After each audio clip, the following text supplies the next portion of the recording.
Okay, Assalamualaikum warahmatullahi wabarakatuh dan salam sejahtera. Okay, ini kita pergi pada uji diri anda. Okay, uji diri anda bab 12. Okay, yang soalan pertama iaitu graf garis di bawah menunjukkan harga rumah A dan rumah B pada awalnya dan kadar kenaikan harga dalam tempoh 10 tahun. Okay, yang manakah rumah manakah yang mempunyai kadar kenaikan harganya yang tinggi? Okay, yang tinggi kita tengok sini ada rumah A, rumah B. Yang paling tinggi harga kat sini.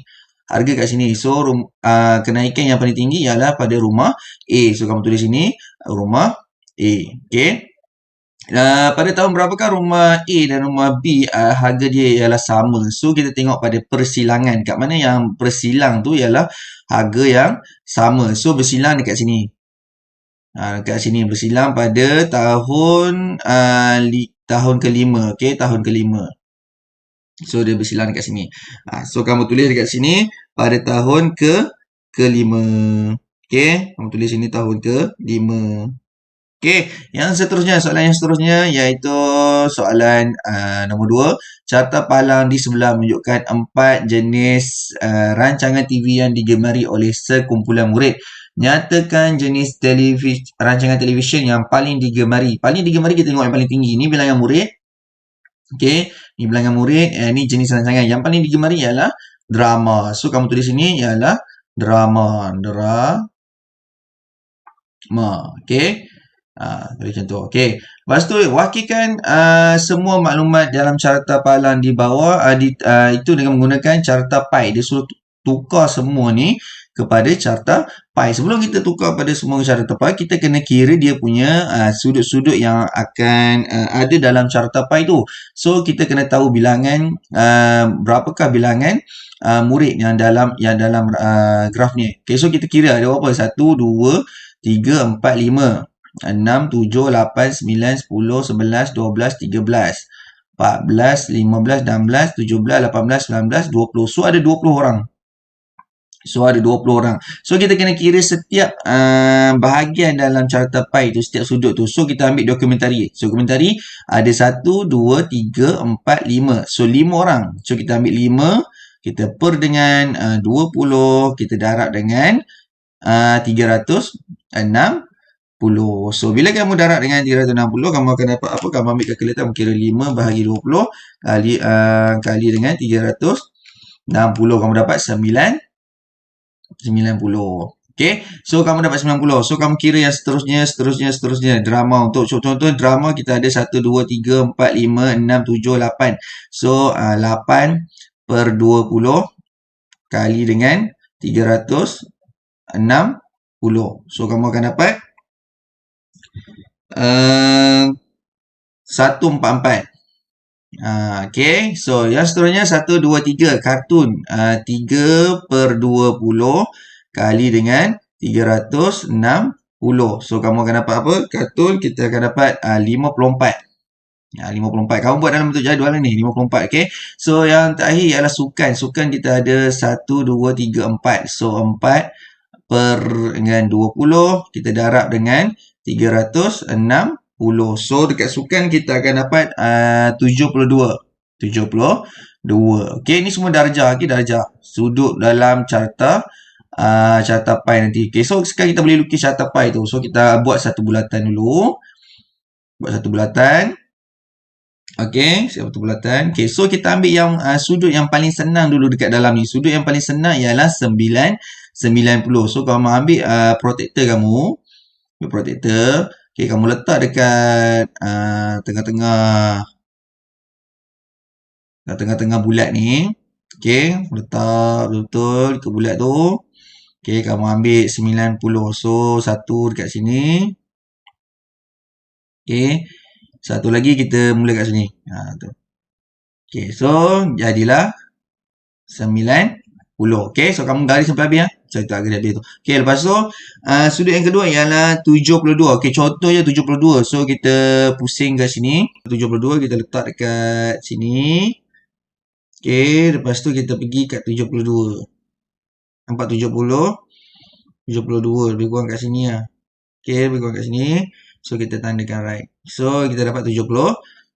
Okay, so sekarang kita pergi yang seterusnya iaitu 54. So, 54 kamu letak dekat sini. Kamu pusing.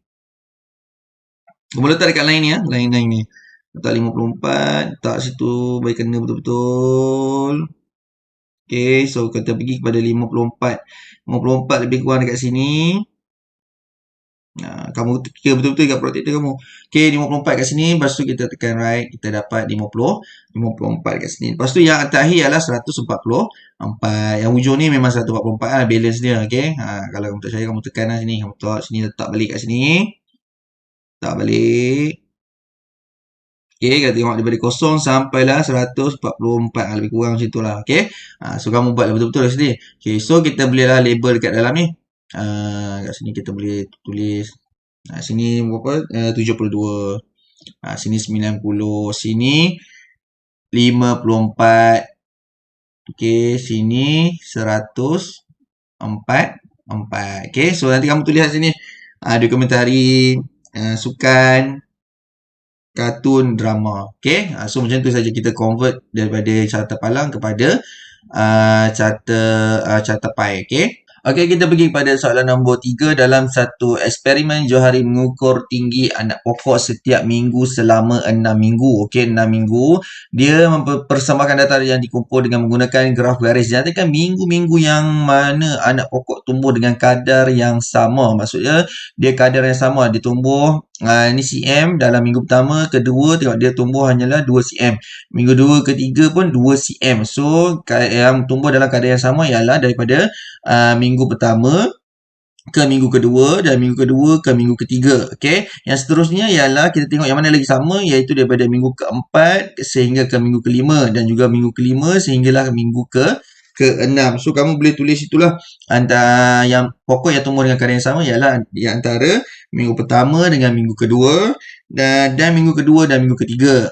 Okey, yang kedua dan di antara minggu keempat dan kelima dan juga kelima ke-6. Okey, dia tumbuh dengan kadar yang sama. Maksudnya dia naik elok, dia naik sekata je macam tu. Okey. Antara 2 minggu yang manakah pertambahan tinggi anak pokok yang paling besar? Maksudnya dia tumbuh yang meningkat dengan secara mendadak. Okey, so kita tengok dekat graf ni yang mana yang paling cerun. Okey, yang mana yang paling cerun. So kita tengok yang mana yang paling naik mendadak, iaitu daripada 3 ke-4. Nampak dia punya bukit dia tu lebih curam. So dia naik mendadak. So daripada sini daripada 6 dia naik ke sampai ke 9. 1 2 3. 3 dia naik. Okey, 3 cm. Yang tempat lain semua dia naik 2 2 2 2. So kat sini dia naik 3. Okey, kat sini dia naik 1 1.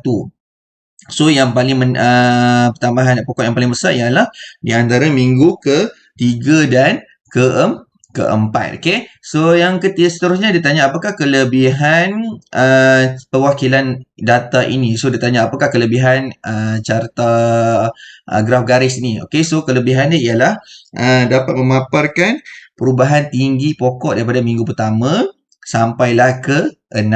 So sudah kelebihan dia, kamu tulis je lah kelebihan dia ialah dapat memaparkan kenaikan ataupun pertambahan tinggi pokok daripada minggu pertama ke-6. Okey. Itu saja. Okey, so tu kita pergi pada soalan nombor 4. Okey, soalan nombor 4.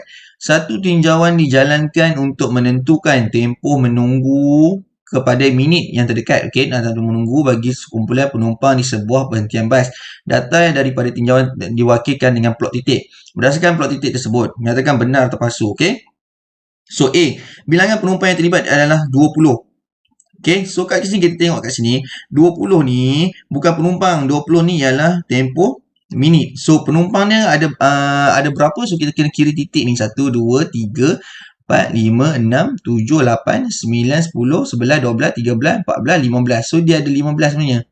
Okey, 20 ni ialah minit. Kamu jangan terpedaya dengan soalan ni. So kamu kena kira titik ni adalah penumpang. So dia ada 15. So pernyataan ni benar ataupun palsu? Ia adalah palsu.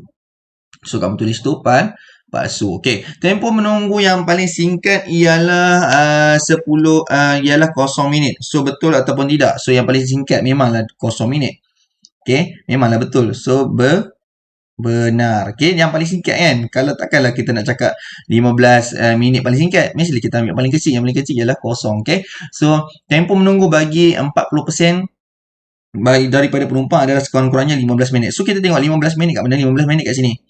Okay. So dia cakap tempoh menunggu ialah 40%. Betul tak? So kita kira tengok berapa orang kat sini. 1, 2, 3, 4, 5, 6. So, kita ambil 6, kita bahagi dengan 15. Okey, kita darab dengan 100. Kita kira tengok 100. Okey, 6 bahagi 15 darab 100. Okey, kita dapat 40. Betul lah tu. So, kita dapat 40. So, pernyataan ni benar atau palsu? Iaitu benar. Macam tu sahaja. Okey. Okey, kita pergi pada soalan nombor 5, iaitu graf garis yang tidak lengkap di sebelah. Okey, yang tidak lengkap, dia bagi tahu itu tak lengkap. Tidak lengkap, kamu tengok betul. Okey, menunjukkan bilangan komputer riba yang dijual di sebuah kedai komputer dari bulan Januari ke Mei. Okey, bilangan komputer riba yang dijual pada bulan Jun tidak ditunjukkan. Okey, Jun tidak ditunjukkan. Maksudnya sini tak tunjukkan. Okey, Jun ni tak ditunjukkan. Kamu tengok betul. Okey, Jun tak ditunjukkan. Okey, jumlah komputer riba yang dijual dari bulan Januari hingga Jun. Maksudnya daripada sini ke sini ialah 24 unit. Salin dan lengkapkan graf garis itu untuk menunjukkan untuk bulan Jun. So, kita kira kat sini. Sini ada 5. Kita ambil 5. 5 campur dengan 4, 9. 9 campur dengan 2, 11. 11 campur dengan 3, 14. 14 campur dengan 4, 18. So, dekat sini hanya adalah 18 unit. So, kita kena ambil 24 tolak dengan 18. So, kita ambil 24 tolak 18, kita akan dapat 6. Maksudnya dekat bulan Jun ni, balance dia kita tinggal lagi 6. So, 6 kita kira 1, 2, 3, 4, 5, 6. So, dekat sini. Dekat situ. So, macam mana kita nak lengkapkan graf ni? Kita ambil baris kamu garis daripada sini. Okey, daripada sini sampailah ke 6 ke atas tu. Macam tu saja untuk lengkapkan graf garis ni. Okey. So, yang seterusnya, tukarkan perwakilan graf garis kepada perwakilan lain. Maksudnya, dia suruh tukar graf ni kepada graf lain yang sesuai. Dan berikan justifikasi pada penukaran tersebut. Okey, sekarang ni graf garis kita tukar kepada graf palang. Graf palang kita tukar kepada graf garis. So, kamu buat je skala yang sama. Kamu cuma perlu tukarkan kepada graf palang. So, kamu ambil macam ni. Kamu buat sampai ke bawah. Okey. So, yang kedua daripada sini. Kat sini. Macam tu je. Kita tukar graf ni kepada graf palang. Senang je. Okey. Skala tetap yang sama. Kita cuma tukar bentuk je. Okey. Graf palang kita tarik macam ni. Okey. Kamu buat balik dekat buku kamu macam ni. Kamu lukis balik. Okey. So, yang seterusnya macam ni. Okey, siap. Okey. So, kita dah tukar graf kita daripada graf garis kepada graf palang. Okey. Dan seterusnya kita pergi kepada okey, kenapa dia pakai justifikasikan kepada penukaran tersebut. Okey, terangkan kenapa kita tukar kepada graf palang. Okey, kita tukar kepada graf palang kerana graf palang ni sesuai untuk bilangan komputer riba yang dijual oleh dibaca untuk merujuk pada tinggi palang. Okey, sebab kita tukar kepada graf palang kerana graf palang ni senang kita nak baca. Okey, bilangan komputer riba yang dijual. Kalau kita tukar kepada graf contoh kita tukar pada carta pi dalam bentuk sudut kan. Tu payah orang nak baca. So, kita tukar kepada graf palang sebab untuk memudahkan orang membaca bilangan komputer riba yang dijual. Okey. Itu sahaja untuk nombor 5. So, kita pergi pada soalan nombor 6. So, nombor 6. Carta palang di bawah menunjukkan keuntungan syarikat cekap dari tahun 2010 sehinggalah 2014. Okey, pada tahun apakah syarikat cekap memperoleh keuntungan yang maksimum? Keuntungan. So, keuntungan kita tengok sini juta ni, juta. Okey, sini atas ni positif, bawah ni negatif. So, negatif ni rugi, atas ni untung. So, yang untung yang paling maksimum ialah dekat sini. So, dekat sini 13. So, 13 juta. Okey, juta. Okey. So, kamu tulis dekat sini ialah 13 juta. Dia cakap pada tahun berapa kan? Kamu tulis itu pada tahun 2010. Okey, sama dengan 13 juta. Macam tu. Okey. So, berapakah keuntungan? Kamu tulis 13 juta. Okey, apakah pada tahun berapakah syarikat cekap mula mengalami kerugian? Mula. Pada tahun yang mula-mula dia rugi ialah 2012. Okey, kamu tengok sini 2012 dia mula-mula nak jatuh dekat sini. Okey. So, berapakah kerugian pada tahun itu? So, kita tengok situ negatif 2. So, maksudnya 2 juta. Kamu tulis situ 2 juta. Okey. Okey. Berapakah keuntungan atau kerugian bagi tahun 2014. 2014 kita tengok dia situ dia punya kerugian ke keuntungan. So dia duduk dekat sini negatif 8. So negatif 8 ialah kerugian. So kamu kena tulis dekat sini kerugian 8 juta. Okay, so kamu tulis sini. Saya buat siap. Okay, kerugian 8 juta. Kerugian. Okay, so kamu tulis ni. Kerugian 8 juta. Okay, kamu tulis macam tu. Senang je, okay. Okay, so dia bagi tahu apa lagi? Diberi bahawa syarikat cekap mula. Okay, syarikat cekap memperolehi pertambahan keuntungan sebanyak 11 juta pada tahun 2015. 2015 dekat sini. See, 2015 kat sini. Okay, dia mengalami pertambahan keuntungan 11 juta. Maksudnya daripada negatif 8 rugi, dia tambah 11 juta. Okay, so berapakah lengkapkan palang pada tahun 2015 pada rajah yang sama. Okay, so dekat sini dia mula-mula rugi negatif 8. Lepas tu dia untung 11 juta. So 11 ni kena tolak dengan 8. So kita 11 tolak 8 kita akan dapat 3 juta. So 3 juta. So graf dia dekat mana? So graf dia dekat sini. Graf dia dekat sini. So 3 juta lebih kurang dekat sini. So dekat situ. Okay. So dekat situ. So berdasarkan seterusnya hitung jumlah keuntungan atau kerugian syarikat cekap dalam tempoh 6 tahun. Maksudnya dia nak tengok dia untung ataupun rugi. So kita kena tambah semua keuntungan. Kita tolak semua kerugian. So kita tengok sini keuntungan dia berapa. So dekat sini 13. 13 campur 10 23. 23 campur 3 26. So 26 untung. Okay. Kerugian 2 campur 5 7. 7 campur 8 kita dapat 15. Dia rugi 15. So kita ambil 26 tolak dengan 15. 26 tolak dengan 15 kita dapat 11 juta. So kita ambil 26 campur, dia sepatutnya macam ni.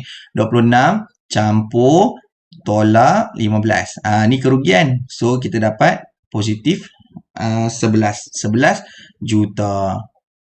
Okay. So kalau positif maksud dia untung. So untung. Dia tak rugi lah. Walaupun dia rugi banyak dekat sini tapi dia tetap untung 11 juta. Okay. Okay, macam tu sahaja untuk nombor 6.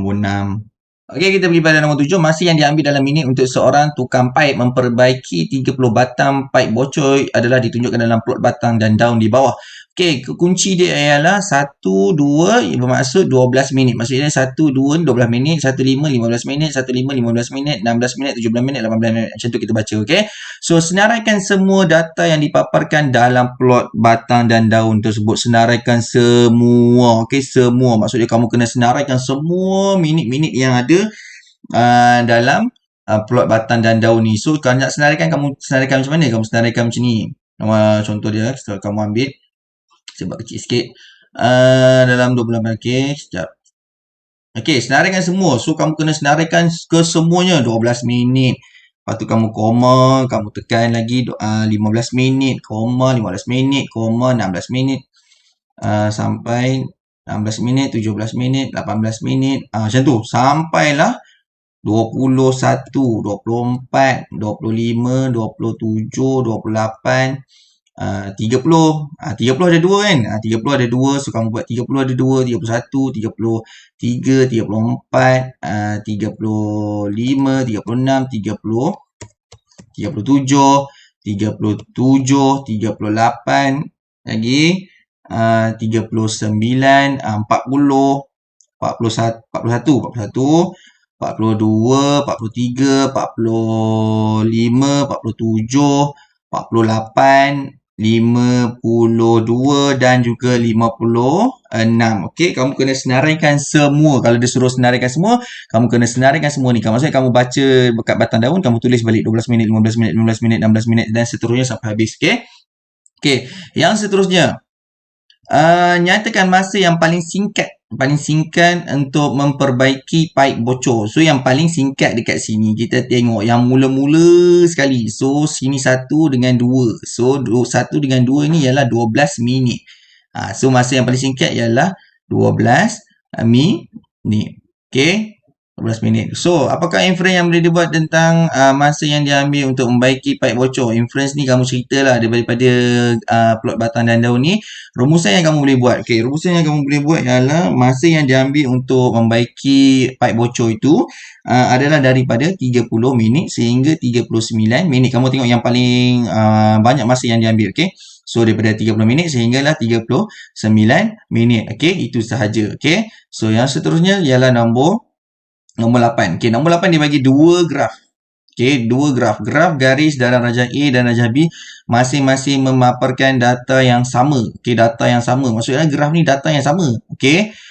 Bagi harga tiket Taman Tema Desa Mutiara daripada tahun 2011 hinggalah 2015. Benda ni sama. Okey, data dia sama. Yang beza dia ialah dekat sini. Kamu tengok ni skala yang dia pakai. Okey, sini guna skala 10, 20, 30, 40, 50. Sini guna 20, 40, 60, 80, 100. Kalau ikutkan lukis graf yang betul ialah lukis macam ni. Kita kena guna skala yang lebih kecil, jarak jauh. Okey, supaya graf kita jadi lebih besar. Okey, so A. Graf garis manakah yang menunjukkan kenaikan harga yang lebih tinggi dalam masa tempoh 5 tahun? Kalau kita tengok graf ni secara rambang macam tu, kita akan tengok graf ni ya. Okey, so graf A. Kita tengok macam tu. Kalau kita sebagai, contohnya kita sebagai pelawat untuk Taman Tema ni, kita akan tengok graf ni. Oh, graf A ni tinggi harga tiket dia sebab dia naik curam macam tu. Okey. So graf manakah yang menunjukkan kenaikan lebih tinggi? Graf A. Padahal benda sama je. Okey. So graf B. Soalan B. Graf garis yang manakah akan digunakan oleh pengurus? Nampak digunakan oleh pengurus Taman Tema Desa Mutiara untuk menunjukkan kenaikan harga tiket yang tidak ketara. Maksud dia dia nak mengkaburkan pelawat-pelawat taman tiket ni. So kalau dia bubuh dekat tiket punya kaunter contohlah. So orang pelawat-pelawat dia akan tengok yang graf yang paling mendatang macam ni. So paling sikit, so pelawat akan cakap oh murahnya tiketnya. Padahal benda ni sama je. So graf garis yang manakah yang digunakan ialah graf B. So graf B. Lepas tu, adakah perwakilan data ini beretika? Maksudnya, beretika ke tak dia punya pengurus tu? Beretika ke tak? So, mestilah tidak beretika. Okay? Tidak beretika kerana skala yang digunakan ni besar. So, tengok kat sini ya. Contohnya, 2015. 2015, dia punya harga tiket ialah 50. Okay, 50. So, dekat rendah je. Kalau pelawat-pelawat tengok dekat rendah je. Oh, murahnya tiket. Kalau dekat sini, sama je sebenarnya. Sebenarnya sama je, 50 juga. Tapi kalau nak mengkaburkan pelawat-pelawat Taman Tema ni, pengurus tu akan guna graf B. So, beretika ataupun tidak? Tidak beretika. Okey, maksudnya dia macam menipu pelanggan lah. Okey, itu sahaja untuk soalan 8.